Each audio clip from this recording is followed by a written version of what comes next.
पहले इन लोग बैरिकेडिंग लगा दिए हैं। इस बात को समझना पड़ेगा कि पहले बैरिकेडिंग लगा करके ये दिखाना चाहते हैं शिक्षा देंगे, लोग ज्ञान देंगे, लोगों को सिखाएंगे, समझाएंगे, वो खुद अब सड़कों में उतर रहे हैं। और हम यहाँ जितने भी बच्चे यहाँ शामिल हुए हैं सब हिंदी मीडियम में पढ़े हुए बच्चे हैं, सरकारी स्कूल में पढ़े हुए बच्चे हैं।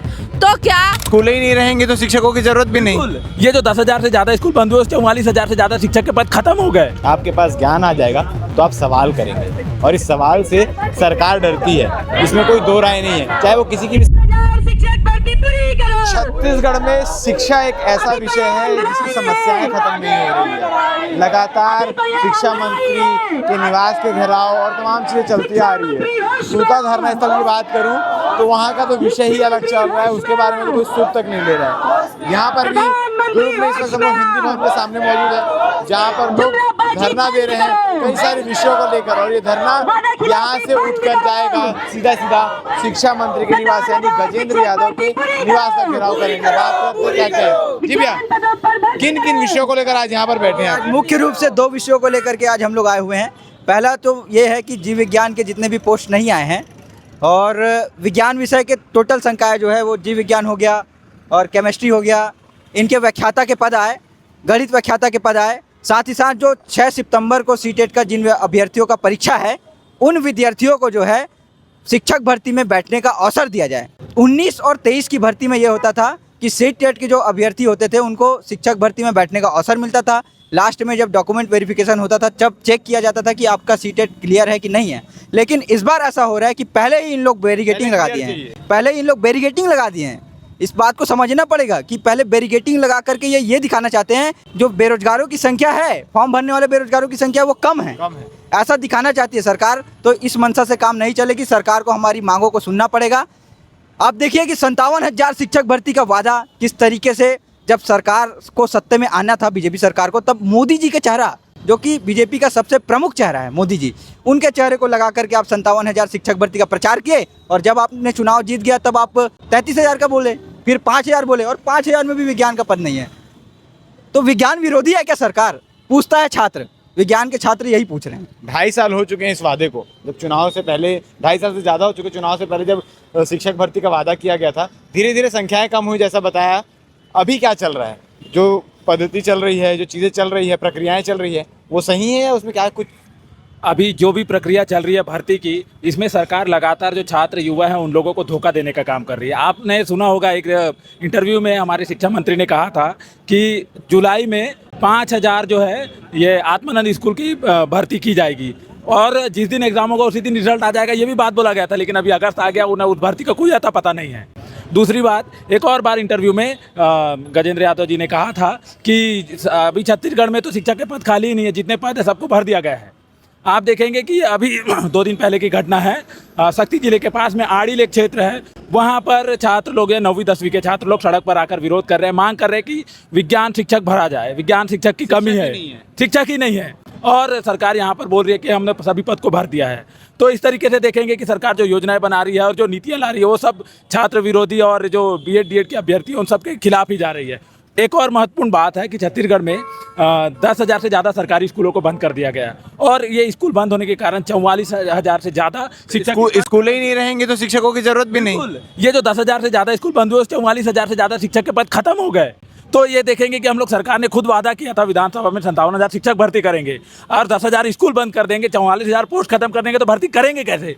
इस तरीके से लगातार छात्रों को बेवकूफ़ बनाने का काम, छत्तीसगढ़ के युवाओं को ठगने का काम ये बीजेपी सरकार करती जा रही है। अभी स्कूलों की मैं बात करूं, स्कूलों कॉलेजेस में क्या चीज़ें चल रही है पढ़ाई को लेकर, क्योंकि जब शिक्षक ही पूरे सड़कों पे उतरे हुए हैं, और आज से नहीं है, पिछले 2 सालों से लगातार आंदोलन चल रहा है, तो अभी क्या चल रहा है, शिक्षा की स्थिति क्या है छत्तीसगढ़ में? छत्तीसगढ़ में देखा जाए तो शिक्षा का जो स्थिति है एकदम, मतलब क्या बोलना चाहिए, निचले स्तर में सबसे पहला, क्योंकि सुपर पावर बनने की ओर बढ़ रहे हैं। हम सभी चीज़ में यही हम लोग को, मतलब सरकार जो बोलती है देश को क्या बोला आगे बढ़ाओ करके बोलती है, लेकिन शिक्षा के स्तर में हमारा जो देश है सबसे नीचे स्तर में पहला नंबर पे है।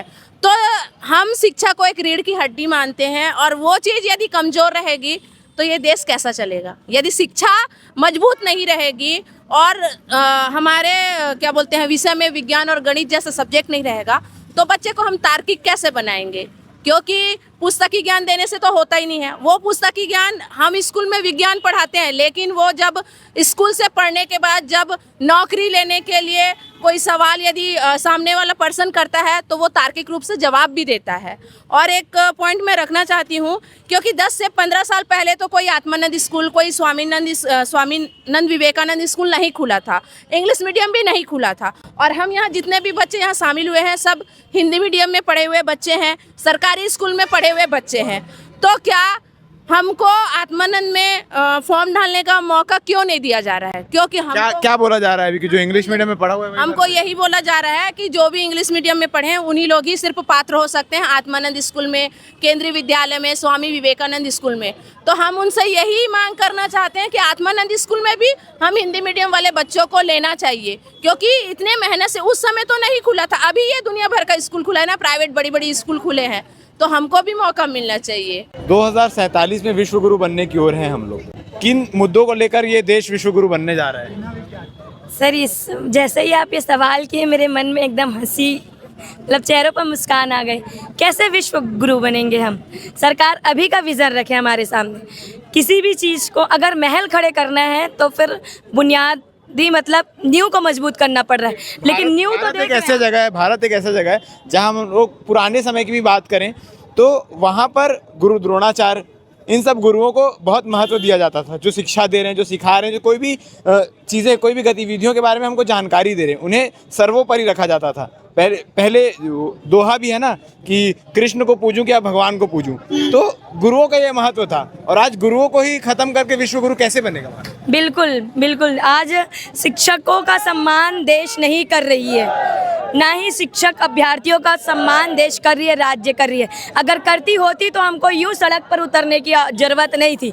हमारा एक छोटा सा सपना है कि हम शिक्षक बन के देश के, राज्य के भविष्य के लिए काम करें, लेकिन सरकार ये चाहती ही नहीं है कि देश सुधरे, भविष्य सुधरे। तभी तो हम ये भावी शिक्षक जो हैं, देश के भावी शिक्षक बनने जा रहे हैं, वो सड़कों पर उतरे हैं। क्योंकि हमें आज यहाँ पे मजबूरी में आए हैं, कोई खुशी से नहीं आए हैं, क्योंकि हमारा पद शामिल नहीं हो रहा है। हम शिक्षकों को रोड में आने के लिए सरकार मजबूर कर रही है, ताकि सरकार जो चाहती है कि इस राज्य का शिक्षा व्यवस्था सुदृढ़ ना हो, खराब हो, ताकि उनसे कोई सवाल ना करे, और सरकार जो मनमानी कर रही है वो करते ही रहे। अगर हम शिक्षक आ जाए स्कूलों पर तो हम जो छात्र हैं उनको सिखाएंगे कि सवाल कैसे करना है, आपके ऊपर जो अन्याय हो रहा है उसके खिलाफ कैसे लड़ना है। तो वही तो नहीं चाहती सरकार, इसलिए तो हमको नौकरी नहीं दे रही है, इसलिए तो हम यहाँ पे रोड पे हैं। ये एक बहुत अहम मुद्दा है कि अगर आप शिक्षित हो जाएंगे, आपके पास ज्ञान आ जाएगा, तो आप सवाल करेंगे, और इस सवाल से सरकार डरती है, इसमें कोई दो राय नहीं है, चाहे वो किसी की भी सरकार हो।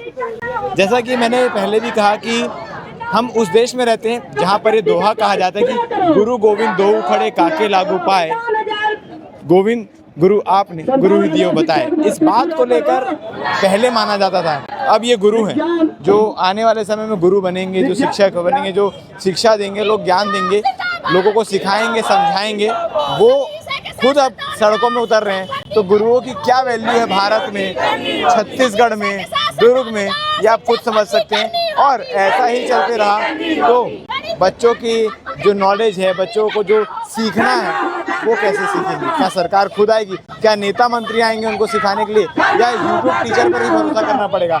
आप क्या कहना चाहेंगे? कमेंट सेक्शन में अपनी राय जरूर रखें। धन्यवाद।